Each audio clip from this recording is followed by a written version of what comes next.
Daan-daang cups na may iba-ibang sizes. At litro-litrong inumin na may iba't ibang flavors. Yan ang nasisimot sa araw-araw na pagtitinda ni Eunice ng nauusong pampalamig ngayong tag-init, ang Thick Treats.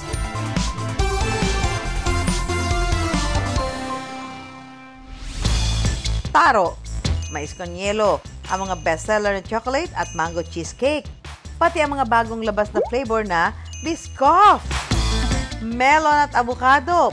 Mula 7 nagsasarapang flavors na ng refreshing thick mixtures ang ibinebenta ng mag-asawang Eunice at Raymond. Ang original thick treat nilang chocolate mula noon hanggang ngayon ay namamayagpag daw sa takilya. Nag-trending po yung thick chocolate na sa Malaysia po.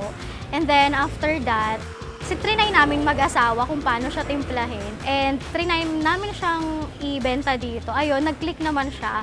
Talagang napakasarap niya po and creamy po siya. Sakto lang naman po siya, lalo na po sa weather ngayon, sobrang init. Ano po siya, okay po siya sa mga estudyante dahil po affordable. Lalo na pagdating ng tanghali, ito, hanap-hanapin mo. Ito kailangan ko. Makakalimutan niyo yung init ng panahon. Sarap, promise. 2011 na buksan nila ang tindahan sa tapat ng Santa Ana Elementary School. Dahil matao ang pwesto, agad na pumatok ang negosyo. Isama pa riyan ang abot kayang presyo ng kanilang produkto. Trinay po namin siyang ibenta ng 10 pesos sa small cup lang para affordable siya para sa mga bata around the area po kasi maraming bata dito at harap ng school. Mula sa small cups, meron na ring regular at overload sizes na sumasabog sa dami ng toppings. Nasa 10 toppings lang naman ang pwede niyong pagpilian. Idagdag pa riyan ang personal recipe nilang cheesecake at nag-uumapaw na cheese sa kanilang mango cheesecake flavor. So naisip ko unang-una, mangga, since paborito ko siya, homemade and all natural po, since galing po siya sa mango puree. Na-overwhelm po kami sa feedback ng tao kasi nagustuhan nila. Marami po kasing may gusto ng mangga at cheese. Bukod sa nakaengganyong itsura ng produkto, kada linggo ay may pakulo pa silang promo para sa kanilang customers. Every weekend po, naglalabas kami ng iba't ibang promo. Pag nilike nyo po at pinalo po yung page namin, bibigyan namin kayo ng 2 sticks of mini donuts po.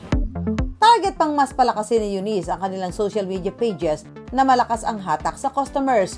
Nagganap pa kayo ng napakasarap. Patunay dyan ang video ng isang food vlogger tungkol sa kanilang thick chocolate na nag-viral online. So, nung pinost siya sa TikTok at FB Reels, sobrang nag-boom talaga siya. Hindi namin in-expect yung dagsanong tao. So, sobrang thankful po talaga ako doon. So, kahit po kami, nagre-reels na din po kami para po ma-promote po yung product namin. Social media marketing is very powerful talaga.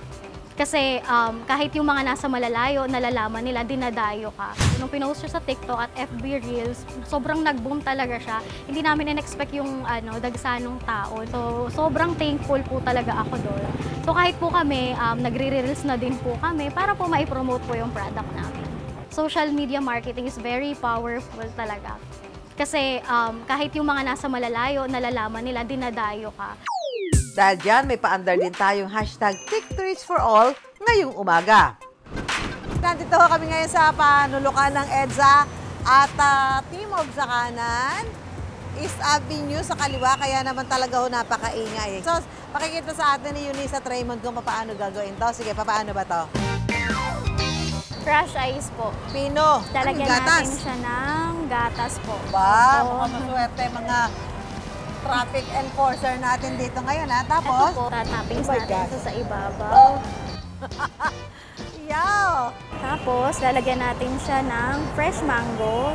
Tapos lalagyan pa ng toppings? Opo. Ang dami naman yan.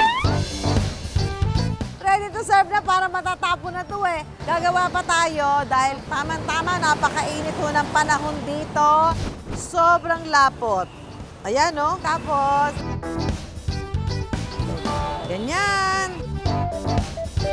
Yo. Diba? Ang presentation. Yan. Meron tayong, taran, free refreshment. Yan. Sarap yan. Bigay na natin. Umaapaw to, ha? Yan. Napakasarap po. Sobrang yummy. Hingi pa ako chocolate. Ang sweet treats ni Eunice, nakakapawi na ng init, nakakahappy pa. Kaya naman deserve ang blessings na natatanggap nila ngayon dahil sa negosyo. Sa isang araw, kumikita sila ng 5,000 to 10,000 pesos. Bongga! Nakapagpundar na rin sila ng kitchen equipment na mas nagpapadali ng proseso ng paggawa ng thick treats. Nakabili na rin sila ng laptop na malaki ang tulong sa pagsagot nila ng online orders at inquiries. Tulong-tulong na rin ang buong pamilya sa pagpapatakbo ng kanilang negosyo. Hinahanda namin sa tag-ulan yung mag-food carts po sa mga parties. Pinag-iipunan po namin talaga para makatulong din sa iba kung mag-branch out po kami, mag-franchise po kami. Para sa mga nagbabalak ng magnegosyo, may gustong i-share ang cool momtrepreneur ng Santa Ana, Manila. Kailangan po malakas yung loob nyo sa pagninegosyo. Kasi ang negosyo po, hindi nyo masasabi kung magkiklik agad o kung kailan kayo suswertehin. Sipag, tiyaga at pananampalataya sa Diyos po.